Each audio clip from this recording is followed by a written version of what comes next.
स्वामी तुलसीदास जी लिखते हैं कि खर दूषण मौसम बलवंता और तिन्हई के मारे बिन भगवंता। हेलो फ्रेंड, नमस्कार। हमारे और आपके यूट्यूब चैनल में आज हमारे साथ संदीप कुमार पांडे जी जुड़े हैं, जो कि आज रावण के विषय में बात करेंगे, जो एक अनसुनी कहानी है जो शायद आप लोगों को नहीं पता होगा।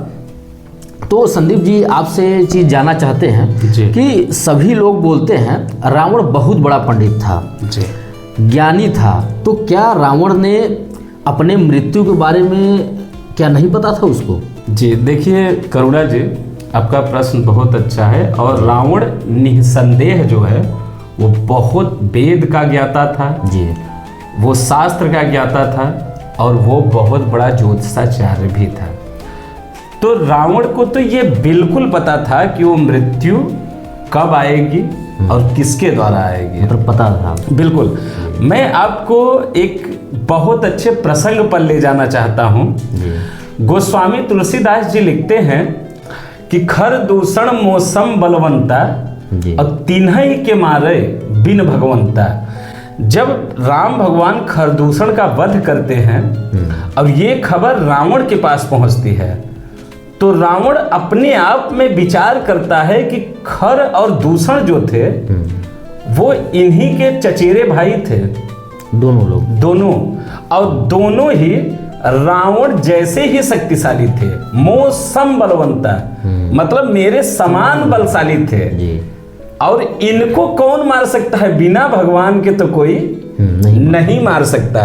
और उसी दिन रावण ने ये संकल्प लिया था कि अगर भगवान का अवतार हुआ है इस धरती पे तो हम क्यों ना उनसे बैर बढ़ाएं, क्योंकि रावण पहले जो था वो बहुत बड़ा धर्मात्मा था, बहुत बड़ा पंडित था, लेकिन जब उसके पास सारी शक्तियां अर्जित हो गई, सारे वरदान अर्जित हो गए, तब से वो पाप करने लगा। तो अब उसको पता है कि हम तो भी पापी बन गए हैं, तो भगवान दो ही चीज से मिलते हैं, या तो बहुत बड़ी तपस्या से मिलेंगे या बहुत बड़ी दुराचारी होने पर मिलेंगे। तो उसने दुराचार का मार्ग अपनाया और जानबूझ के भगवान से वो बैर बढ़ाता है।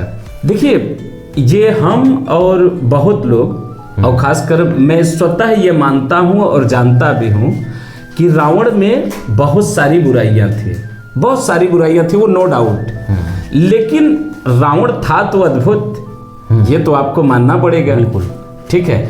आप सोच के देखिए कि रावण ने पहले कुंभकर्ण को भेजा मरने के लिए, फिर वो मेघनाथ को भेजा, उसके उपरांत अहिरावण को भेजा, और लास्ट में वो स्वयं लड़ने आता है। आप एक बार सोच के देखिए, अगर सर्वप्रथम रावण आ जाता तो रावण की मृत्यु के बाद कहते हैं जब राजा मर जाता है तो सेना नायक को सेना तो भाग जाती है। तो राम भगवान ने प्रण लिया था कि जब तक करहु निशाचर नासा तब तक करहु अग्नि में वासा। ये सीता जी को बोले थे कि जब तक मैं निशाचरों का नाश नहीं करता तब तक आप अग्नि में वास करिए। तो वो तो प्रण लिए थे निशाचरों का नाश करने के लिए, और रावण पहले मर जाता तो कुंभकर्ण और अहिरावण और मेघनाथ तो बच जाते, तो निशाचर का नाश तो हो ही ना पाता, भगवान का व्रत टूट जाता, प्रण जो किए थे। तो इसीलिए रावण ने बारी बारी से पहले सबको भेजा है और लास्ट में वो स्वयं आता है लड़ने के लिए। ठीक है। और इसी प्रकार सभी राक्षसों को वो भगवान के द्वारा मुक्ति प्रदान करवाता है। अच्छा संदीप जी, रावण को हम किस नजरिए से देखें? देखिए, अगर हम ब्राह्मण हैं, और ब्राह्मण भी छोड़िए, अगर हम सनातनी हैं, वो किसी भी वर्ण के हैं, तो रावण, ये तो कंफर्म है कि रावण बुरा था, लेकिन बुराई होते हुए भी वो ब्राह्मण कुल में पैदा हुआ था। तो गोस्वामी तुलसीदास जी ही लिखते हैं कि पूजे ही विप्र सकल गुणहीना।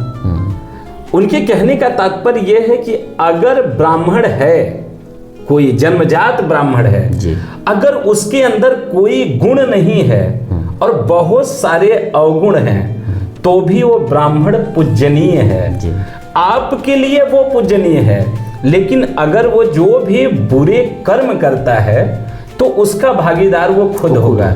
लेकिन आप अपने कर्म से वंचित ना होइए, आप उसका हमेशा सम्मान करिए।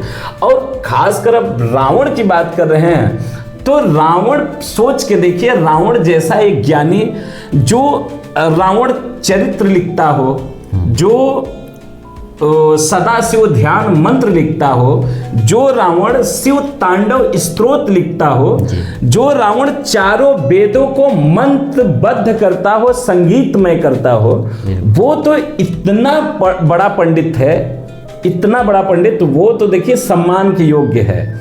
उसने जो भी बुराई किया, हम मानते हैं कि वो बुरा था और बुरा कर्म किया, लेकिन उसकी बुराई को आज पूरी दुनिया के लिए एक बहुत बड़ा, कहते हैं कि मिसाल कायम किया है। वो एक दूसरे को सिखाता है कि भाई जो हमने गलती किया वो आप गलती मत करिए।